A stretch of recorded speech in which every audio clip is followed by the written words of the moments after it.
Hey guys, Coach Lemmon. I'm here with a Division II college golfer, Maddie. Hey welcome, everyone. welcome to the channel. We're going to go over her pre-shot routine and see if I can give her some mental performance tips and help her play better. So let's get started.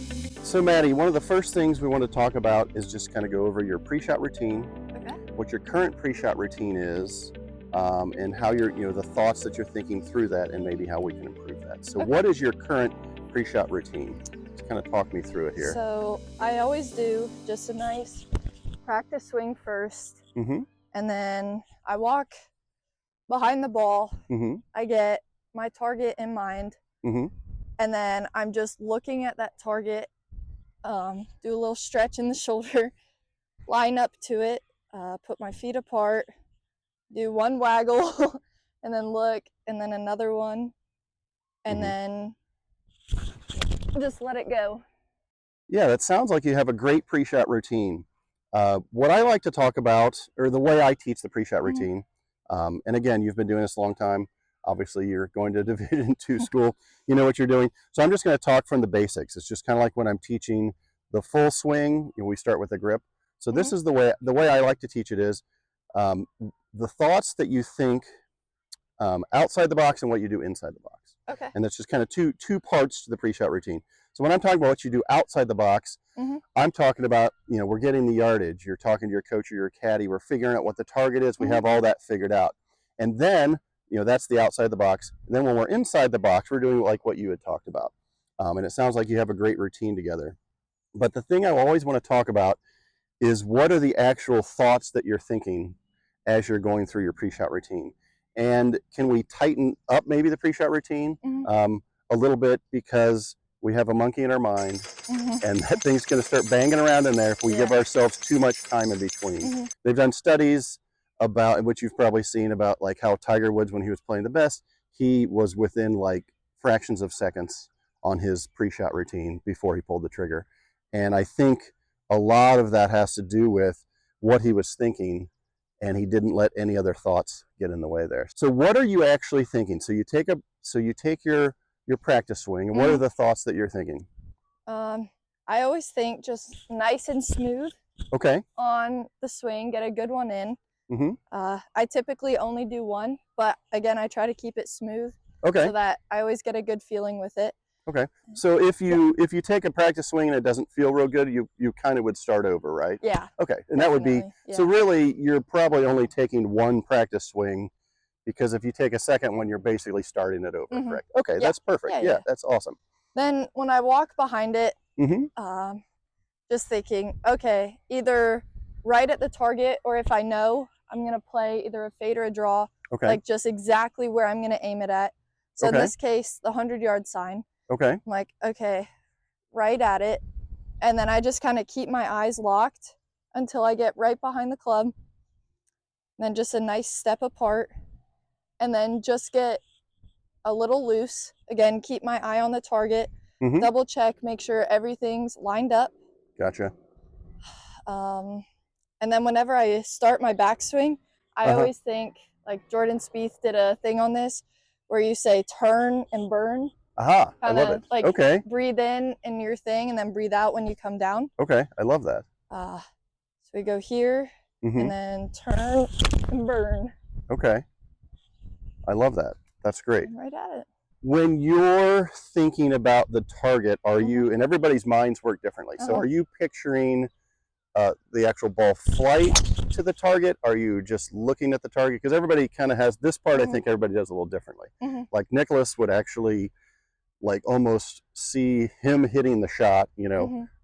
I can picture the line, but to me, I almost it's easier for me to picture the ball going to that. So how does your mind work when it comes to that part of it? I definitely picture where it's going to go, but I do my best to try and see the shot, which is something I need to work on. Yeah, sure. It is a difficult thing. I mean, working on your pre-shot routine, once you're an elite player, it's like one of the most important parts of it. And it's just like a muscle. It's not easy to do, and if you've never done it before, it can be difficult. And the other part of this, and I'm sure you know this, and this is what, for everybody at home, if at any point during your routine you get that monkey in your mind or whatever, start thinking some thoughts you don't want to think, or you're just like, I don't know, my elbow, this, whatever. Always back off, of course. You know this, but again, for people at home, make sure you start it again. And I always tell people, they're like, well, I don't want to slow people down. I'm in the middle of your routine. I'm like, well, what's going to slow people down is when you're not committed to the shot and you hit it in the woods, and then we have to go find it in the woods. So I'd rather you take, and your pre-shot routine is pretty quick anyways, so it's only going to be another 15, 30 seconds. I'd rather you take that extra time to make sure that you have everything clear in your mind, a good picture, and then you're committed and hit a good shot. So, but again, your pre-shot routine looks great. The only thing that I think we should kind of work on is just how long is it from where you are over the ball and you go? Because a lot of times that final step in actually pulling the trigger, people have trouble pulling the trigger, and then that's when, and especially like when I play, that's when some thoughts come in. It always feels like at the last second. Like when my routine, I take a practice swing, step up, all that stuff, and it feels like the only time that I have any trouble mentally is when it's like right at the last second. So what do you think? Like take me through that last step there. So what are you thinking right before? You've done all the rest of your routine. You're at the last second here. What are, I know you're talking about looking at the target, but are there any other thoughts that are in there? I think definitely just what kind of shot I'm going to hit. So either just hit it straight or come down on the ball. Okay. So you're kind of picturing the type of shot and the type of swing. Yes. So kind of like right before that. Okay, that makes sense. So you're actually visualizing the shot shape you want, and then you're picturing what kind of actual swing, because obviously a different swing. If you're hitting a draw or a fade or whatever, you'll be hitting a little different swing. Okay, that makes sense. I like that. Go ahead and go through the whole thing one more time. Like start. Okay. Yeah.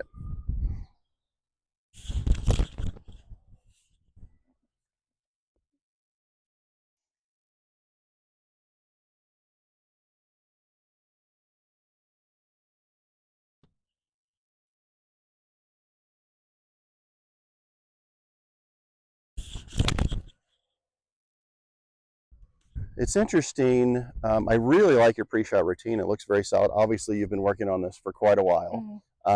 It's interesting. The last part of it is always the part that I like to talk about. And it's interesting because everybody kind of has like a trigger of what they do before they swing.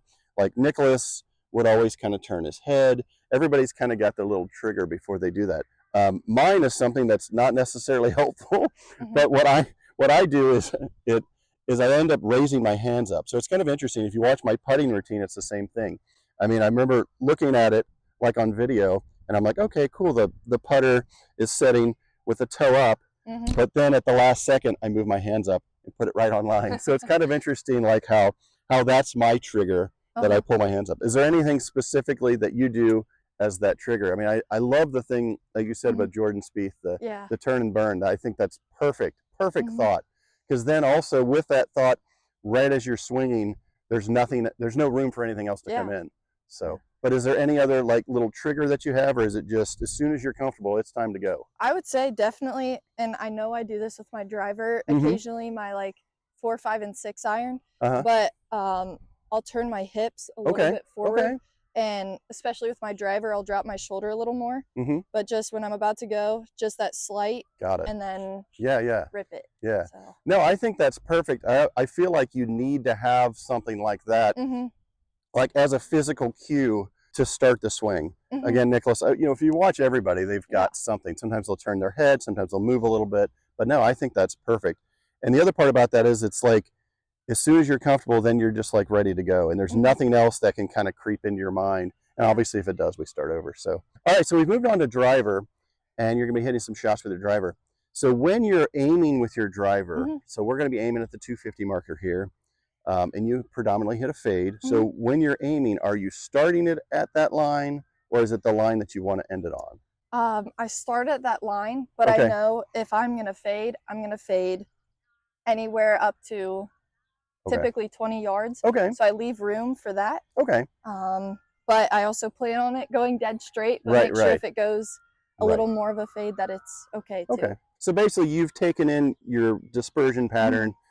Ideally we're going to have 20 yards would be nice. We know that it may go longer than that. So you're actually aiming at the target and knowing that if you hit it straight, you're in great shape, but you've also got that 20 yards possibility of hitting a fade too. Okay, that sounds good. So go ahead and hit one. Okay.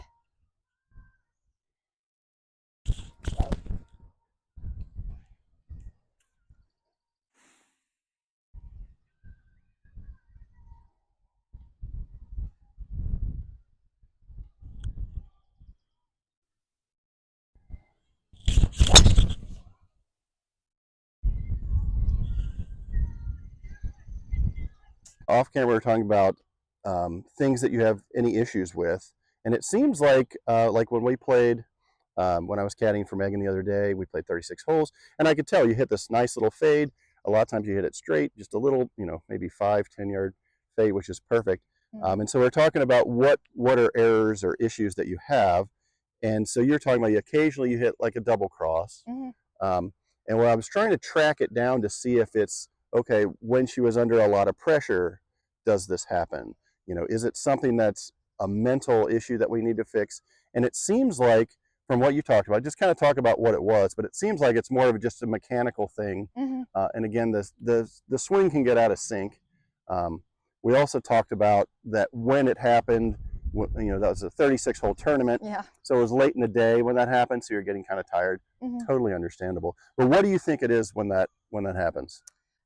I think it mainly is when I'm coming down, instead of my shoulder being more tilted like this, just over like this, and then the club face just takes it left. Yeah. Right. And a double cross is everybody's favorite thing. So a double cross to me is very difficult, because it ends up kind of having a two-way miss. And then when you step up to the next hole, just like hitting, I always tell people I don't like to use the S word, Shank, but like the hardest shot in golf, I think, is the next shot after you've hit a bad shot. You hit one off the hosel, then okay, you have to go hit another iron shot. Where's that one going to go? So it's kind of the same thing. But I believe that doing the block practice, which we were just talking about as well, where you hit a fade, you're aiming at the same target. I know you do this at your home course too, where you're just hitting, driver after driver after driver, knowing that you're going to hit that 10, maybe 20 yard-ish fade. And then when you step up to the next hole, how do you wash that out of your mind? I just kind of think, like, I'm sure you've heard, be a goldfish. Like, yes. That shot's done. New shot, new opportunity. Just go after it and hit a good one. Yeah. Well, that's perfect because, and obviously Ted Lasso, huge Ted Lasso fan, love Ted Lasso. But yeah, the goldfish thing. And I think the more that you do block practice, in my opinion, the easier it is to shake off a poor shot, because you're like, I was on the range and I didn't, you probably didn't hit any of those on the range, but occasionally when you're out playing, you do that. And you're just like, okay, I have to shake that off as that was just an anomaly. Like, and I think that's a hard thing for golfers to do. And I think this would help people at home, is just to be kind to yourself. And I'm always talking about lowering your expectations and understanding that, like, golf can be difficult and you're going to hit bad shots. But if you've practiced the right way and you have the same mental routine, to not give yourself a hard time about that shot and just be like, okay, that was the one off, let's go ahead and reset and do another one. Something I like to do when I'm playing, and I teach some of my students too, is to have kind of a trigger. Like I always tell them, like, people think, oh, well, don't get upset when you're playing golf. I'm like, well, you're going to get upset. You're going to hit bad shots. That just happens. I don't mind that. It's just don't let that go into the next shot. So what I like to do, and I teach my students, is just to take a deep breath, do something physical, whether I snap my finger. Sometimes I'll just kind of slap my leg and just be like, boom, and on to the next. So it's kind of that goldfish thing. So you're basically doing that. I like to put a physical, to take the deep breath. So I'm always like kind of letting go of that the bad shot or whatever happened. And then I like the physical thing because it kind of snaps me into the present, whether it's finger snap. Sometimes I'll clap, just kind of like boom. And also sometimes it feels good after you've hit a bad shot to do something like, oh my gosh, boom. I was like, okay, take a deep breath. All right, let's go on to the next. Let's do it. Let's be a goldfish.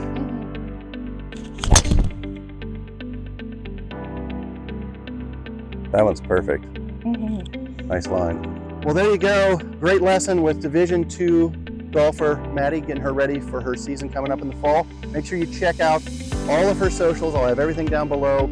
Follow her on YouTube. What you're on? Instagram, TikTok. Yeah. She's all over the place. She's killing it. So make sure you like, subscribe, and comment below what you'd like to see on the channel next. Cheers, everybody. Have a great day. Start with the, what are we going to start with? We're going to start with, I love how my voice is completely different when I'm talking on my YouTube voice. 100%. I was like, wow, it's totally different. I don't know what else I was going to say, but something really important that was going to be really funny. I lost my train of thoughts.